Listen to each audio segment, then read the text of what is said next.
नागपूरमधल्या स्फोटाच्या प्रकरणावरून अमरावती नागपूर महामार्गावरती तणावाची परिस्थिती निर्माण झाली आहे। चामुंडी एक्सप्लोजिव्ह या कंपनीमध्ये गुरुवारी स्फोट झाला होता आणि यामध्ये 6 जणांचा मृत्यू झाला। मात्र या स्फोटामधल्या नागरिकांचे मृतदेह स्वीकारण्यासाठी धामना गावामधल्या ग्रामस्थांनी विरोध केलाय। जोपर्यंत मदत मिळणार नाही तोपर्यंत मृतदेह स्वीकारणार नाही अशी भूमिका स्फोटामधल्या मृतांच्या कुटुंबियांनी आणि ग्रामस्थांनी घेतली आहे। त्यामुळे काही काळ अमरावती नागपूर महामार्गावरती तणावाची परिस्थिती निर्माण झाली। तर त्याच वेळेला दुसरीकडे चामुंडी स्फोटक कंपनीचे मालक जय शिवशंकर खेमका आणि व्यवस्थापक सागर देशमुख यांना 50,000च्या खासगी बॉन्डवरती जामीनही मंजूर झालाय।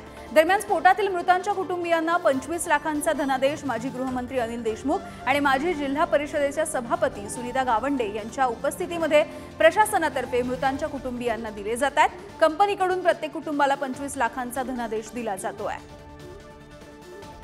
याविषयी बोलूया, जितेंद्र शिंगाडे आमचे प्रतिनिधी आपल्यासोबत जोडले गेले आहेत। जितेंद्र, खरं तर एकंदरीत या प्रकरणावरून वेगळं राजकारण सुद्धा सुरू झालेलं होतं। त्यांना कशा पद्धतीची मदत मिळावी याविषयी सुद्धा वेगवेगळ्या चर्चा सुरू झाल्या होत्या। मात्र अमरावती नागपूर महामार्गावरती तणाव निर्माण झाला आणि तिथली आताची परिस्थिती नेमकी काय आहे?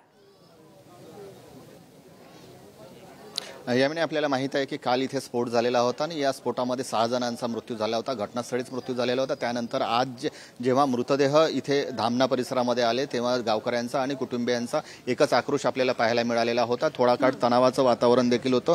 जवळपास 3 तास झाले होते आणि 3 वाजेपासून मृतदेह इथे कंपनीच्या गेट समोर ठेवण्यात आलेले होते आणि आता प्रशासनातर्फे जी आहे जशी गावकऱ्यांची आणि कुटुंबियांची मागणी होती त्याप्रमाणे 25 लाखांचा धनादेश कंपनीतर्फे देण्यात येते आहे।